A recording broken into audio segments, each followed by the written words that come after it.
She's a real woman with a real life. She's someone you can relate to. Dawn Newton.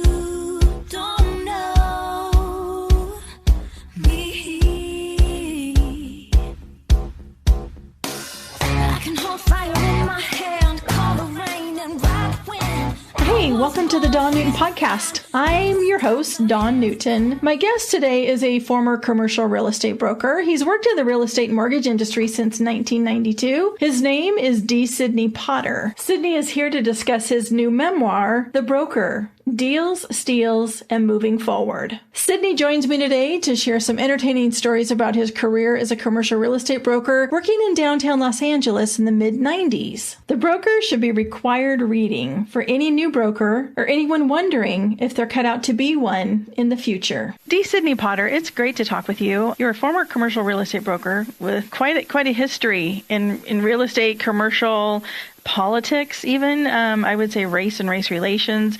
You kind of cover all of these facets, and you're joining us today to talk about your book, The Broker: Deals, Steals, and Moving Forward. This is a memoir of yours. It is.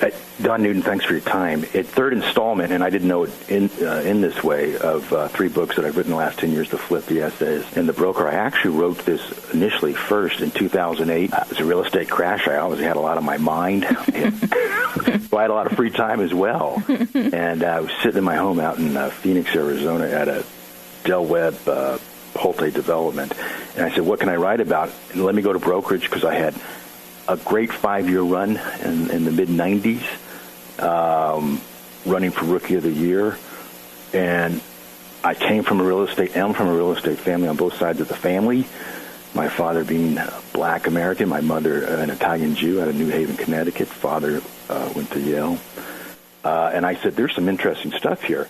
But then it was a crash, so I wrote The Flip first. So I put this on the shelf for about 12 years, took it off about a year ago, and finally went to publication with it.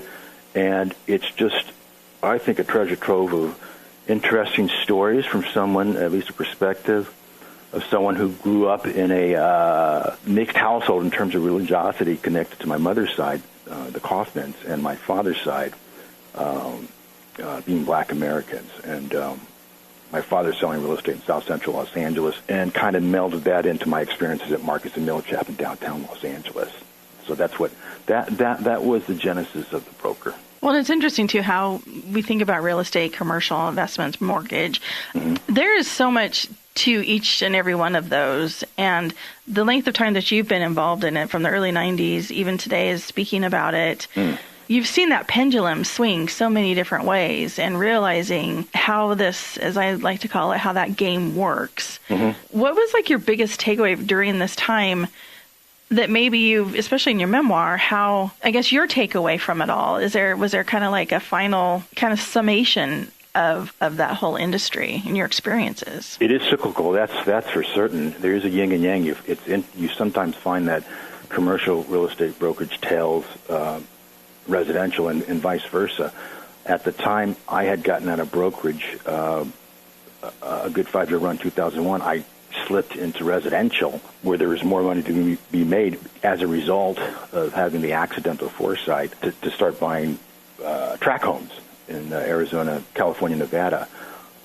Real estate, commercial eventually rebounded. I do find, just to move around here a little bit, Don, that at least the commercial brokers and the residential realtors tend to have the most versatility, viability, survivability, if they're able to anticipate market moves, meaning that if you're a commercial guy and you're selling and you see a downturn and the transaction times, the escrow times are becoming more elongated, it might be best to start leasing, or really work the disposition side when folks start to sell or the owners start to sell.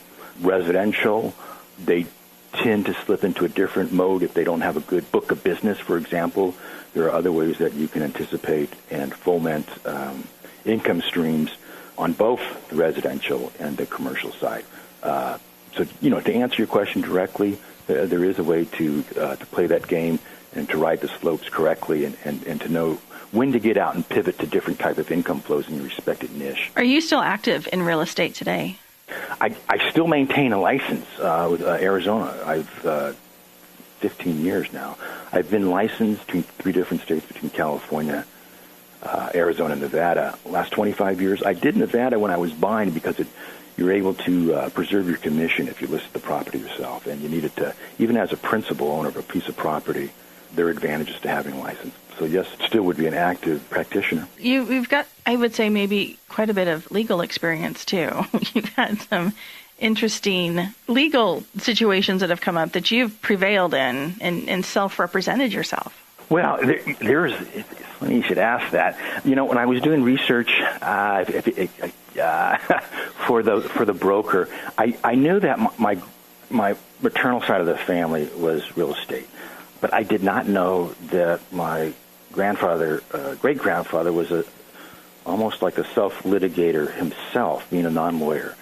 And he brought a case all the way up to the Connecticut Supreme Court on a commission he didn't pay. He owned a brokerage, and there may have been a legitimate reason not to have paid the commission. It could have been a barter type situation where you're representing someone in exchange for goods and services.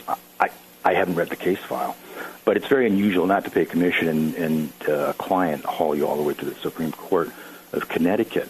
I've had situations where I've engaged lawyers and represented myself in pro per, that's what they'd call that, past 15 plus years. It is a situation where some psychometric profiles of certain people leave a stone not unturned. There's situations where you can walk away with, which I would recommend highly, and there's situations where there might be some upside where you'd want to take care, or at least opportunize a crisis.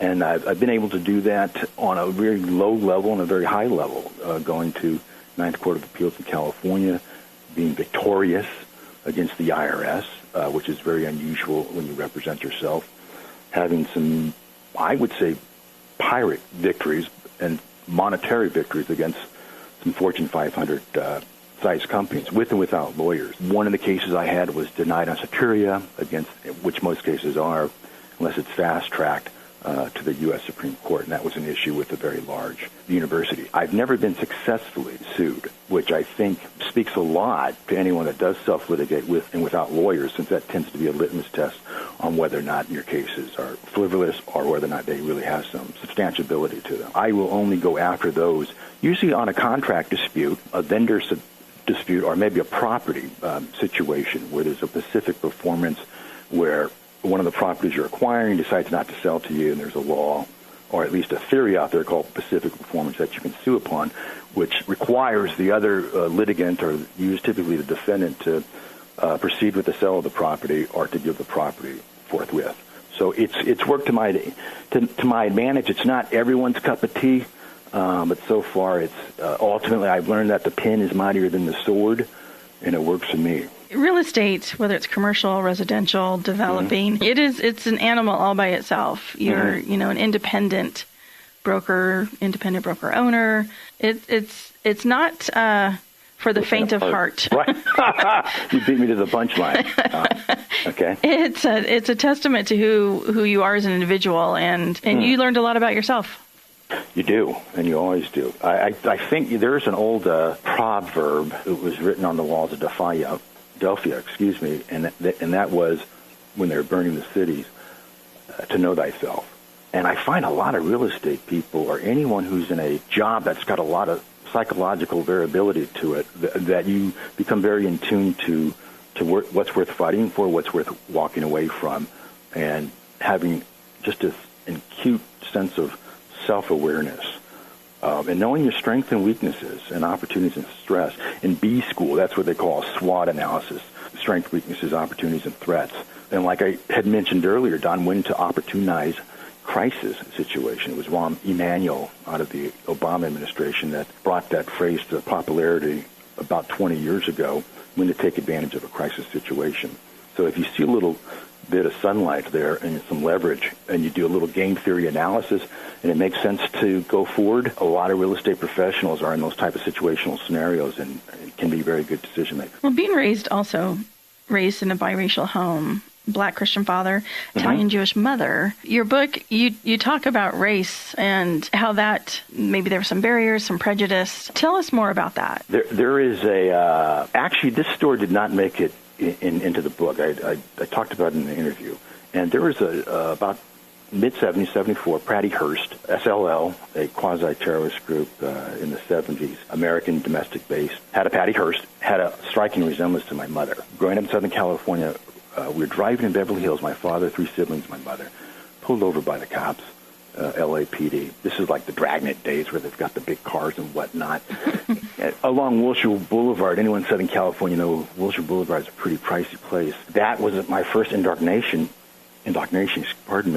into black men as viewed by white America. Even for Southern California white cops, it wasn't too pretty of a situation to be a black man, especially with a car full of biracial kids. It may have been a stop and frisk before there was stop and frisk, but it's something that I remember, okay, and the tone and the voice of the cops. There is a duality there in terms of coming from a household like that. I had a set of relatives, West Los Angeles, my mother's side, and the other set of relatives in South Central Los Angeles. And I still have some relatives in South Central Los Angeles. And it's by choice, too. South Central is not what you think it is. It just depends what part it is. I've lived in Brooklyn, and Brooklyn is not, they've got $1 million, $2 million, 3-story walk-ups. So having that duality of relatives that you're blood related to in different parts of the town was interesting. To my father's side of the family, there is because they had their own lives to be concerned about, and there was lots of aunts and uncles. It wasn't as if it were a climactic point where they were concerned about it, but they knew that the relations were a bit rough, so we got shuttled around in a positive way in terms of knowing my mother's side of the family. But it was primarily my father's side of the family. But fortunately, there was no open hostility. You just knew that both sides of the family had opinions about the current state of affairs. And culturally, it was enriching. So, in fact, my brother, Sean, my eldest brother, ended up going to the high school of our uncle on my mother's side by referral. So there was this cross-hybridization in terms of cultural experiences, okay, and relationships there. But I would say because of the race relationships, and you have to think of laws that existed in the country in the 60s, it was still illegal for at least a third of the states to have a biracial marriage between a white woman and a black man. If you look Love versus Mississippi, I think that was a critical case in about 1963 or 62. So yes, there was some tension down there, but I don't think it was as bad as it could have been, but it was certainly more dynamic than your average household, I would think. Did you experience any of that during your business and your time in real estate? Well, I did by first observation of my father, commercial real estate broker, 28-plus years in primarily South Central Los Angeles, because he sold a lot of real estate in West Los Angeles, or had clients. So there were some very intense moments that were fairly ugly between white Anglo brokers in West Los Angeles and my father. There's several that refused to pay commission, and it got pretty intense, because it's a moment of truth, or at least not necessarily truth per se, but what you're going to do. Are you going to respond? So my father has to make a decision. Is he going to respond violently, or is he going to take care of this legally, or is he going to use his negotiation skills to talk to more decision makers to make certain that it's a equitable distribution of commissions. Now that can, commission disputes, i.e.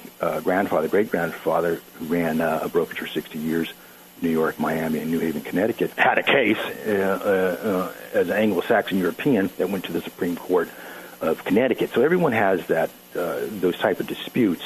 But when you're dealing with a part of society in terms of the ethnic group that doesn't have as many resources or leverage to make things happen in terms of an equitable distribution of commissions, for example, you can see how that can turn very dire. Fortunately, my father was a different type of guy. This was at the time, I think he's a registered independent at the time, he was a registered Republican, very unusual for a black man, even today, to be a registered Republican.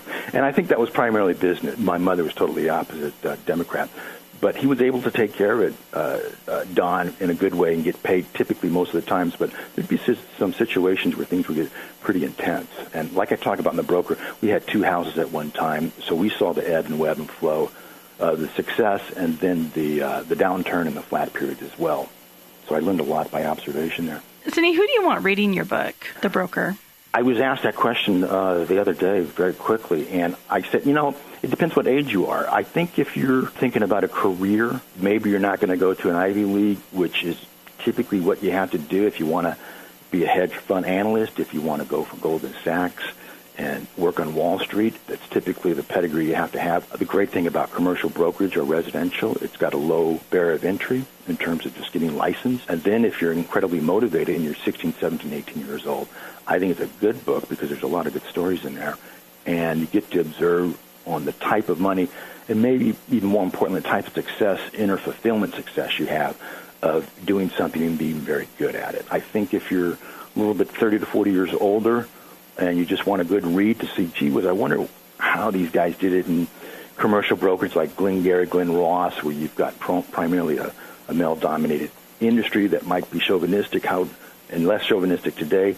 How do they deal with each other in a cutthroat environment? You'd like to perhaps see a first-person perspective, so your take on it might be a little bit different, and it might be enjoyable reading. And if you were entering the real estate game today, especially after all you've seen and experienced, I mean, there's been a lot that has happened since the 90s. And then looking at where we are today, I mean, real estate right now is absolutely insane. Would you enter it again? And what would you do differently, or how would you approach it this time? Yeah, I think if I entered it again, and that's an inquisitive question, well, definitely, I'm not an old dog because I can definitely learn new tricks. Okay, I work in mortgage operations today. I'm usually on 6 or 7, 8 different systems at a time. I think I would be more of a player coach. Okay, I think the analogy, and this is by no means is there a comparison here, but I think if someone were a Roger Penske of Penske Racing, who is beyond his racing days per se, but owns a team, and he knows where his skill sets are, that he probably couldn't fit. And I don't mean that as a derogatory comment, into the cockpit of one of those Indy 500 cars, but he knows where his skill sets are. I think that I would probably go back in a manager broker capacity because you have to have a certain mindset, a certain thirst to really go out there and kick butt and do what it takes to do commercial brokerage. It really is, in a way, a young man's game. But I was, I get periodicals from C.B. Richard Ellis, which is a big commercial brokerage, and other newsletters. I read a statistic the other day, the average commercial real estate practitioner, and I don't know if this combined commercial brokers and management, but the average is 57, which is right around my age, about a year or two older. And it is a young man's game. I think I would not get into it only in a broker ownership capacity, and typically those guys that make it that long are in their mid-50s, have been in it, got in it in their late 30s, which are late 20s. I got in it, first year was 31 years of age and got out at 36. That's about the median age typically that you get into it, but I would probably not have the mindset, Don, to ask your question directly, to get directly back on the playing field. And when you look back and, just reading your own memoir, kind of stepping outside of it, what stands out to you the most about your time and what your takeaway from your own book? Well, I'll answer this question this way. Before you go to publication on a book, it's usually advisable, not only for something as mundane as grammatical errors, but to reread it, okay, to get a sense of the flow. I would say, well, here, I think, I don't want to attribute a quote I'm not responsible for, but I said, hurry slowly, quote unquote. I think that's a thematic that I got from nuts to bolts, cradle to grave, from probably the last 30 years. There's been people typically have an iteration in their career, a reiteration of their career, that whatever path they go on to seems to be related, which is fine. You can have 2 or 3 or 4 careers between 18 to early 60s, and that's perfectly fine. It's not frowned upon. So I would say what I look at, if I look at it from a third person, as you suggested, Don, is that, gee whiz, this guy hustles, he moves around in a good way, and keeps a lot of vitality, going, pivoting from brokerage to having a 5 to 7 year good run on commercial brokerage, and then going through brokerage operations, that you always want to keep moving forward. And that doesn't always happen. I think you want the polemic, the parable, the sloganism, that you should have the ability to look around corners, because not everyone has that fifth perception. Anticipation is 9/10 of almost everything. That you really want to make certain that you're going in a forward direction, not trip up on yourself. And if you do, dust yourself and keep moving. So I think that would probably be the takeaway. Thanks for asking that question. I never thought it that way, but that's the way I'd look at it. Well, no, I like what you said when you said hurry slowly. I think that does summarize real estate. Yeah. You know, it's baptism by fire is another one that gets brought up because it's not something that you can fast track. You need to get that experience, the wisdom. You need to, you know, scuff up your knees a little bit and maybe drink a little glass of humility every now and then. Yeah, it's an interesting field that can be very rewarding, very maddening, but the hustle is real. There's no doubt about that. I like that. Yeah, the hustle is real. Where can we find the book, and where can we learn more about you? All retail sites. This is Big Kahuna there, Amazon and related sites. It's on everything, Goodreads, etc. You know, if you punch in D. Sidney Potter, something's going to come up in terms of, well, you won't see any book signings this year because publishers aren't really doing that for very obvious reasons. But typically anything that is being done working on another book or giving a seminar or an interview, yeah, you can find that online. Search engines do it for you, but thanks for asking that. I appreciate this time. Appreciate you sharing your story. I mean, that's only you can tell it, allowing us to be the conduit. Well, again, I appreciate your time. Again, the book, The Broker, Deals, Steals, and Moving Forward. This is your memoir. D. Sidney Potter, it's been a pleasure talking with you. Thank you. Have a super day. Hey, thanks for listening to the Dawn Newton podcast, and a special thank you to D. Sidney Potter joining us today to discuss his memoir, The Broker. The Broker can be found wherever books are sold. And be sure and check out my website, dawnnewton.org. The Dawn Newton podcast is written, produced, and hosted by Dawn Newton.